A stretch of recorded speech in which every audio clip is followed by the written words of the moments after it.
नमस्कार। आज हम अपने गांव जखनी में हैं और आज हम कुछ राजनीति के विषय पे बात करने आए हैं हमारे जो पीयूष जी हैं उनसे, जो कि जिला पंचायत हमारे आराजी लाइन सेक्टर नंबर 5 से जिला पंचायत सदस्य प्रत्याशी। तो आज उनसे कुछ राजनीतिक स्तर पे कुछ वार्तालाप करने आए हैं हम। तो पीयूष जी। जी, धन्यवाद भाई साहब आपको। और आपके जो सोशल मीडिया के दर्शक हैं और आपने जो इतना नया प्रयोग शुरू किया है, इसके लिए भी आपको बहुत बहुत हार्दिक शुभकामनाएं एवं आपके धन्यवाद। दर्शकों को बहुत बहुत शुभकामनाएं। तो आज एक प्रश्न हमारे दिमाग में कई दिन से घूम रहा था। जी तो ये हम पूछना चाहते हैं आपसे कि अगर देखा जाए तो आप पहली प्राथमिकता किसको देंगे, राजनीति को या विकास को? देखिए शिवम जी, ऐसा है कि राजनीति एक माध्यम होता है जी सेवा का। राजनीति के माध्यम से हम लोग विकास करते हैं। जी तो बिना राजनीति के माध्यम से आप ना किसी का सेवा कर सकते हैं ना विकास कर सकते हैं। यदि आपको जी विकास करना है तो निश्चित है कि हम सबको राजनीति में आना पड़ेगा।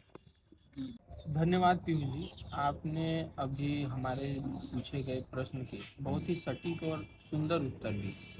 जी तो अगर इसके बाद का हम अगर एक प्रश्न और है जो हम आपसे पूछना चाहते हैं एकदम पूछें। कि जो आपके क्षेत्र की सबसे बड़ी समस्या है, हम्म कोई भी समस्या आप उठा लीजिए, हम्म जो सबसे बड़ी समस्या हो, जो आपको लगता हो कि ये बहुत बड़ी समस्या है, जी तो आप उसको किस प्रकार से उसका निवारण या उसका समाधान करें, उसका हल करें? देखिए भाई साहब, इसमें जो मुझे समस्या समझ में आती है, जी क्योंकि लगातार हम लोग क्षेत्रों में घूम रहे हैं, लोगों से मिल रहे हैं, सामान्य जनता से मिल रहे हैं, सामान्य लोगों के बीच में आ रहे हैं, जा रहे हैं। जी दो तीन समस्याएं बहुत मूलतः जो है बहुत ही प्रमुख हैं। जी जैसे आप किसी भी ग्राम सभा को उठाइए और उस ग्राम सभा में आप भ्रमण करिए, जी तो आपको सबसे प्रमुख समस्या आएगा स्वच्छता का। गांव की जी जनता तो जागरूक है। जी अभी कुछ समय पहले बरसात का मौसम भी था। हम्म सड़कों के किनारे किनारे बड़े बड़े पेड़ उग गए, जी मतलब जंगल जैसा स्थितियां हो गई हैं गाँव की। जी और उस स्वच्छता पे किसी भी जन नेता का कोई भी बुद्धि दिमाग वहां तक नहीं पहुंच पा रहा। जी दूसरी, जल की समस्या है, रोड की समस्या है। अब मैं चूंकि आपसे ये सब विषय बताऊंगा तो सामान्य जो लोग होते हैं कहते हैं कि हाँ रोड का सड़क का मुद्दे तो जी सभी लोग उठाते हैं, लेकिन ऐसा नहीं है। रोड, सड़क, जल ये बहुत बड़ा मुद्दा है।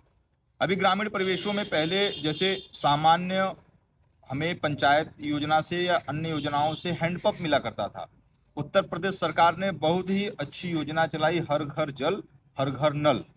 यह योजना जो है सबसे उत्तम योजना है, लेकिन इस योजना में समस्या क्या है कि हर घर नल तो पहुंच गया लेकिन हर घर जल नहीं पहुंचा है। जी इसके यदि आप पीछे बैकग्राउंड में जाके देखेंगे तो जो अपना ब्लॉक के अधिकारी हैं, जो वीडियो हैं या उस संबंधित विभाग के जो उस जलकल विभाग के अधिकारी हैं, जी वह उस पर अपनी संलिप्तता नहीं दिखाते, उसमें बहुत ज्यादा एग्रेसिवनेस नहीं दिखाते हैं।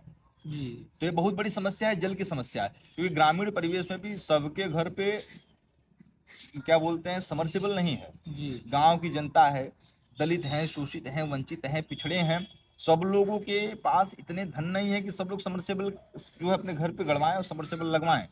तो इस पे सरकार को भी ध्यान देना चाहिए, और हम नेता जो राजनीति में करने वाले लोग हैं, जो राजनीतिक जीवन में हैं, ऐसे नेताओं को भी ध्यान देने की बहुत ही ज्यादा आवश्यकता है। जी उसके साथ साथ सड़क और खड़ंजे की समस्या, जी मोदी जी की सरकार ने बहुत ही अच्छा, बहुत ही सुंदर कार्य किया। ढेर सारे सड़क चौड़े करा दिए गए, बड़े करा दिए गए, लेकिन गांव के अंदर अभी सड़कों की समस्याएं हैं। ये तो 5 साल पहले, 8 साल पहले, 10 साल पहले की हुए, नए ग्राम प्रधान बने, नए जिला पंचायत बने, नए बीडीसी बने, नए जनप्रतिनिधि आ गए, जनप्रतिनिधि बदल गए, लेकिन रोड वैसे का वैसे ही है।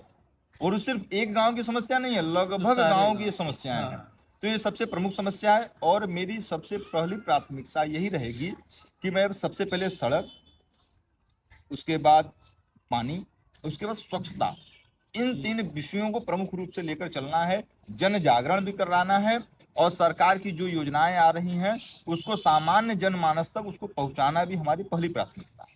जी, चलिए बहुत बहुत धन्यवाद पीयूष जी, आपने इतना अच्छा और सुंदर उत्तर दिया हमारे प्रश्न। चलिए पीयूष जी, तो हमारी इस पे बात हो गई और हम एक प्रश्न और पूछना चाहते हैं आपसे जी। कि जो हमारे क्षेत्र के युवा हैं हम्म। उनके लिए आपके पास कोई ऐसी योजना? हाँ, अभी देखिए क्या है ना कि युवा भारत का है। भारत पूरे विश्व का सबसे नौजवान, जी सबसे सामर्थ्यशाली और सबसे युवा देश है। सबसे ज्यादा युवा वास्तव में भारत में है और भारत के युवाओं के लिए हम सबको कुछ न कुछ निश्चित करना चाहिए। युवा भी अपना पूरा योगदान दे रहा है। जी मैंने अपना व्यक्तिगत जो ऐसा विचार किया है कि युवाओं के लिए रोजगार शिविर, रोजगार प्रशिक्षण शिविर के नाम से यहाँ कार्यक्रम हर ग्राम सभा वाइज चलाए जाएंगे। जी जितने भी 18 के 18 ग्राम सभा हैं हमारे इस पूरे सेक्टर में, आराजी लाइन सेक्टर नंबर 5 में, इसमें पूरे में रोजगार प्रशिक्षण शिविर के नाम से कार्यक्रम चलाए जाएंगे। उसमें उनको प्रशिक्षण भी दिया जाएगा। उसके बाद एमएनसीज या जो मल्टीनेशनल कंपनीज हैं वो आएंगी और उनका चयन करके ले जाएंगे। तो इसके लिए हमने कई अलग अलग कंपनियों से भी वर्तमान में बात करके रखा हुआ है और इस पे बहुत जल्द इस क्षेत्र में बहुत ज्यादा ही विकासात्मक कार्य होने वाला है। तो पीयूष जी, अगर आपको कोई समस्या ना हो तो हम लोग थोड़ा सा चलते फिरते बात कर लें। जी एकदम निश्चित, आइए, क्यों नहीं, चला जाए, आइए आइए आइए। तो पीयूष जी, जी। जो हमारे क्षेत्र की महिलाएं हैं, उनके सशक्तिकरण के लिए आप क्या करें? देखिए शिवम जी, ऐसा है ना कि हमारा जो गांव है, जी हमारे गांव की जो माताएं हैं, जो बहनें हैं, जी ये बहुत ही प्रतिभाशाली हैं। जी गांव में महिलाओं का समूह चलता है। उन समूहों का विस्तार करना, वो अलग अलग समूहों में गांव में काम करती हैं, वो अभी बहुत ही व्यापक रूप से नहीं आया है। समूह की महिलाएं कढ़ाई, बुनाई, सिलाई ऐसे कार्यक्रम कर रही हैं। कुछ दिन पहले मैं मणिपुर गया था, जी तो मैंने मणिपुर से एक कार्यक्रम जो है सीख कर आया हूँ। मणिपुर में ग्रामीण परिवेश में महिलाएं अपना एक समूह बनाती हैं। वहाँ जैसे उन्होंने कुछ लगभग ये सिलाई बुनाई का, कढ़ाई वढ़ाई का काम करती थी वो महिलाएं कढ़ाई बुनाई के माध्यम से वो उनका मणिपुर से दिल्ली जाता है और दिल्ली में उसका विक्रय होता है, बड़ी अच्छी उनको दाम मिलती हैं। तो ऐसे अनेक कार्यक्रम मेरे मन मस्तिष्क में हैं। ऐसे हम अपने ग्राम समाज के लिए, अपने गांव की महिलाओं के लिए, माताओं बहनों के लिए ऐसा काम करेंगे। तो पीयूष जी, हम आपसे एक बात पूछना चाहते हैं। जी। अगर क्षेत्रीय जनता के हिसाब से अगर हम पूछें, हम्म। उनकी तरह, उनकी सोच को लेकर अगर हम पूछें, तो आपको जनता क्यों वोट? ये बहुत सबसे महत्वपूर्ण प्रश्न है कि जनता क्यों वोट दे। और जनता को वोट देने से पहले आपके चैनल के माध्यम से मैं जनता से भी अपील करूंगा कि जनता वास्तव में वोट देने से पहले व्यक्ति का चयन करे।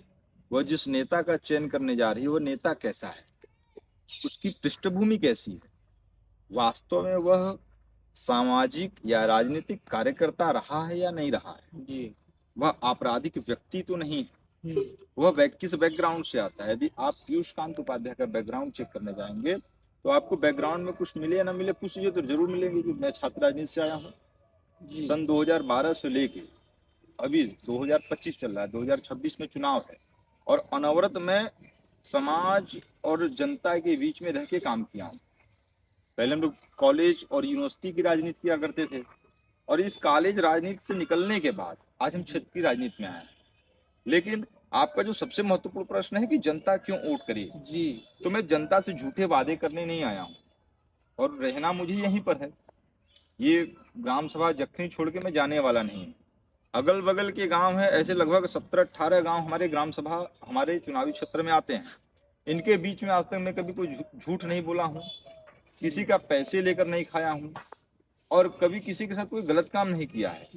तो ये सबसे बड़ा आधार तो यही है कि जनता मुझे वोट करे और क्यों करे। जी आपका पारदर्शी छवि बहुत ही महत्वपूर्ण होता है राजनीतिक जीवन में। बिल्कुल। और हम लोग लंबे समय तक दीर्घकालिक राजनीति करने वाले लोग, ऐसा नहीं है कि कल छात्र संघ उपाध्यक्ष था, आज जिला पंचायत लड़ रहा हूँ, कल को राजनीति यही खत्म हो जाएगा, ऐसा तो है नहीं। आगे विधानसभा भी लड़ना है, आगे लोकसभा भी लड़ना है। जब तक अपनी छवि सही नहीं रखेंगे तो चुनाव कैसे लड़ेंगे। इससे मुझे अभी भी याद है कि इस चुनावी समर में कई ऐसे प्रत्याशी हैं जो पूर्णतः आपराधिक व्यक्ति हैं, पूर्णतः तमाम मुकदमे उनके पे, आपराधिक मुकदमे, राजनीतिक मुकदमे नहीं, आपराधिक मुकदमे उनके ऊपर लदे हुए हैं। ऐसे बहुत से यहाँ पे मुझे ऐसे जननेता के रूप में जो अपने आप को स्थापित करने में लगे हैं, ऐसे ऐसे लोग हैं जो अपने अपने विषयों को आपके बीच में रख नहीं पाते। आप जाइएगा, उनसे मिलिएगा और उनसे प्रश्न उत्तर करिएगा। जी जो प्रश्न आपने मुझसे पूछा है वह प्रश्न आप उनसे पूछिएगा, वो आपको उत्तर नहीं दे पाएंगे। शिवम जी, मैं सत्य बता रहा हूँ आपको ये चीज। जी तो जनता भी ये सब चीज समझती है, जानती है। जनता बेवकूफ नहीं, जनता बड़ी बुद्धिमान है, इसलिए जनता को जनार्दन कहा गया। जनार्दन अर्थात श्री हरि विष्णु का स्वरूप। जी जी तो यह श्री हरि विष्णु सब जानते हैं, जनता भी सब जानती है कि किसको वोट करना है, किसको वोट नहीं करना। और क्षेत्र की जनता को मुझे वास्तव में भरपूर प्यार मिल रहा है। आप क्षेत्र में घूम रहे हैं तो आपको ये चीज स्वतः समझ में आ रहा होगा। जी जी, यही बातें हैं। तो आज हम अपने गांव, अपने क्षेत्र में आए हुए थे और उसी गांव के एक निवासी हैं जो कि जिला पंचायत सेक्टर नंबर 5 के प्रत्याशी हैं। इनका नाम पीयूष कांत उपाध्याय है। आज उनसे जनता के बीच में से उठाए गए कुछ प्रश्नों का उत्तर उनसे हमने पाया और बहुत ही सुंदर, बहुत ही सभ्य तरीके से उन्होंने उस प्रश्न का उत्तर भी दिया, जो कि हमें बहुत अच्छा लगा। और वो, उनके बातों से हमें ऐसा लगता है कि वो बहुत ही कर्मठ और जुझारू प्रत्याशी होंगे आने वाले चुनाव में। हम अपने बातों को यहीं पर विराम देते हैं और इसके बाद हम अपने नए प्रश्नों के साथ, और हो सकता है कि इसके बाद जो हमारा नया वीडियो आए उसमें भी हम पीयूष कांत जी से एक बार फिर से जुड़ेंगे और उनसे कुछ जनता के बीच से उठाए गए सवालों का जवाब उनसे पूछेंगे। तब तक के लिए धन्यवाद। जुड़े रहिए हमारे साथ।